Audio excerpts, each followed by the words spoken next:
저희 집은 걸어서 30분 거리에 전철역이 2개 있습니다. 한 곳은 시가지를 가로질러 길이 나 있고 다른 곳은 정말 허허벌판에 논이 펼쳐져 있어요. 보면 뭔가 컨츄리한 기분도 들고 힐링되는 느낌이긴 한데 이 길이 저녁에는 가로등도 하나 없이 그냥 암흑천지입니다. 주변에 차도도 없고 그냥 무작정 적막합니다. 가끔 개 짖는 소리나 나고요. 주로 버스 타고 갈 때는 시가지를 가로질러 가는 역으로 가고 걷거나 자전거를 탈 때는 논을 가로질러서 가요. 탁 트여 있어 걷거나 자전거 탈 때는 좋거든요. 2012년이었을 거예요. 그해 여름에 유난히 비가 많이 왔었는데 아침에 비가 안 와서 자전거를 타고 논길로 신나게 달렸습니다. 그리고선 하루 일과를 마치고 다시 역으로 돌아왔는데 해도 다지고 달이 뜬 건지 아님 먹구름에 가린 건지 무척이나 컴컴하더군요. 심지어 길에 가로등도 하나 없어요. 20대 초반이었던 때라 겁대가리를 상실했는지 조금 무서웠지만 별일이 있겠나 싶어 자전거를 타고 논길로 집에 가고 있었습니다. 이게 논길이지만 나름 포장을 해놔서 상행, 하행으로 콘크리트 길이 2개가 있습니다. 그래서 한 길로 쭉 달리고 있는데 웬 아저씨가 맞은편 길에서 조깅을 하고 있더라고요. 그래서 그런가 보다 하고 가는데 왜 그런 느낌 있잖아요. 뭔가 소름 끼치고 공기가 차가운 느낌. 전부터 공포물들을 읽으면 한기가 느껴졌다. 뭐 이런 거 피식피식 웃고 넘겼는데 정말 토시 하나 안 틀리고 그냥 엄청나게 차가운 느낌이 들었습니다. 장마철이었는데 냉동고 안에 들어온 것처럼요. 사실 그때까지만 해도 잘 몰랐어요. 온통 어둠천지여서 거의 코앞만 보이는 상태였으니까요. 그러다 문득 의문이 들더라고요. 한치 앞이 안 보이는데 왜 저 아저씨만은 선명하게 보였을까? 이상해서 다시 보았는데 어둡지만 뚜렷하고 선명하게 아저씨가 보이는 겁니다. 그때 본능적으로 뭔가 촉이 오더라고요. 아, 저건 사람이 아닐 수도 있겠다. 그리고 결정적인 것. 어떻게 사람이 저렇게 편안하게 조깅을 하면서 자전거랑 똑같은 속도로 달릴 수가 있는지. 온몸에 털이 쭈뼛쭈뼛 서고 공포에 질려서 정말 안 그래도 앞이 안 보이는데 눈앞이 캄캄해졌습니다. 왜 그런 거 있잖아요.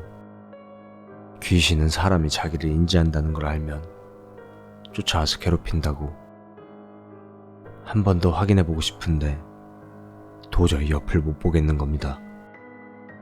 그러다 갑자기 무슨 깡인지 옆을 딱 봤는데 그 아저씨랑 눈이 마주친 겁니다. 얼굴은 거의 푸른빛이 돌 정도로 창백했고 무표정한 얼굴에 입꼬리만 있는 대로 치켜 올라간 채로 저를 노려보는 듯 보고 있는데 저는 그 아저씨를 보자마자 거의 혼절 직전이었습니다. 그 상태로 무슨 얼음 비미라도 맞은 양 얼어붙어서 자전거랑 같이 꼬꾸러졌는데 이 논길의 길과 길 사이에는 도랑이 하나 있어요.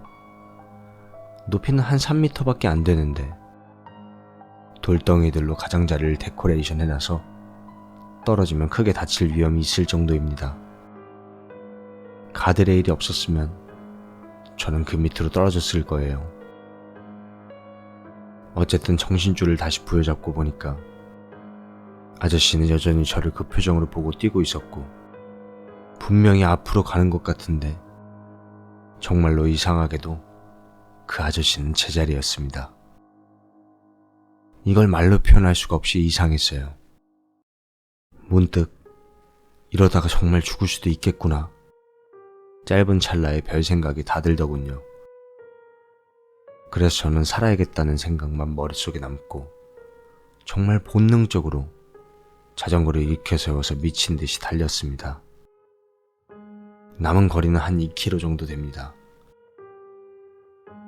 그렇게 미친 듯한 속도로 달리다가 옆을 봤는데 그 아저씨 여전히 똑같은 페이스로 조깅하듯 달리고 있었습니다. 조깅하듯 달리면서 자전거의 최고 속력을 내고 있었던 겁니다. 그 순간 그 아저씨의 입꼬리가 정말 저건 사람이 아니다 싶을 정도로 끔찍하게 활짝 웃는 겁니다. 저는 너무 공포에 질려 최고 속력을 내고 있었습니다.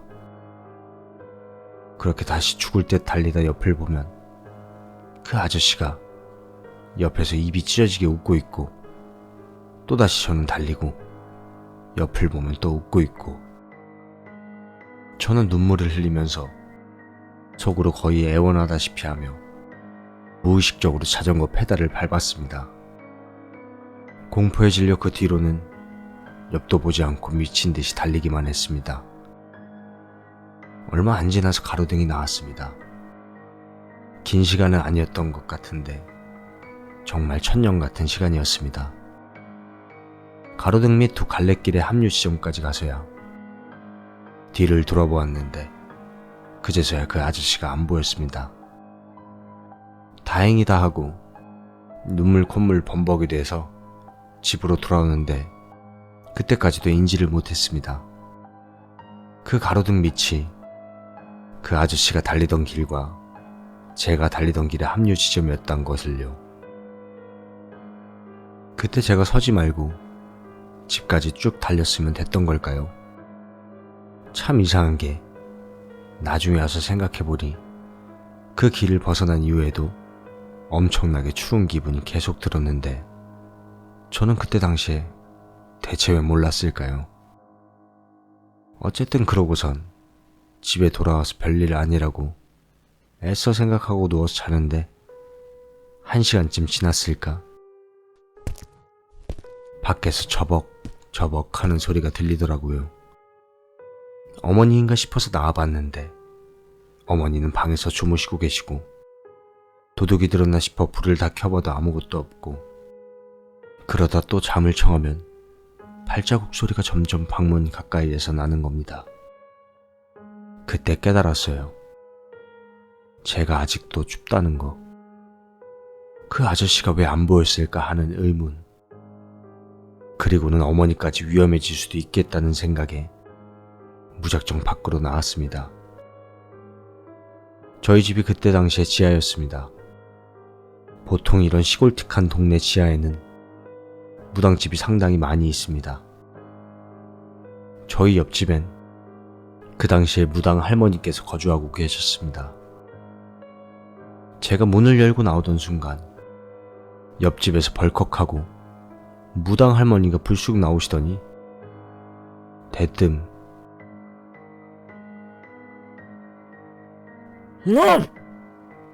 하고 호통을 치시는데 그 할머니 평소 목소리도 아니고 무슨 호랑이가 표효하는 듯한 쩌렁쩌렁한 목소리로 호통을 치셨습니다. 사실 이 할머니께서 갑자기 튀어나오셔서 저는 정말 기절할 뻔했거든요. 그리고선 할머니께서 내일 해가 뜨기 전까지는 무슨 일이 있어도 창문도 대문도 아무 문도 열지 말라고 하셔서 그러겠다 하고 집에 들어왔습니다. 그랬더니 신기하게도 더 이상 춥지가 않더라고요. 그리고는 다음날까지 문도 창문도 열지 않고 한여름 찜통 속에서 시원하게 사우나를 하고 나니 발자국 소리도 나지 않고 더 이상 이상한 일은 일어나지 않았습니다. 저는 기가 세다고 생각해서 귀신 이런 거랑은 관련이 없는 사람인 줄 알았는데 인간이 어둠의 공포를 괜히 느끼는 게 아닌가 봅니다. 무서우면 안 하는 게 맞는 것 같아요.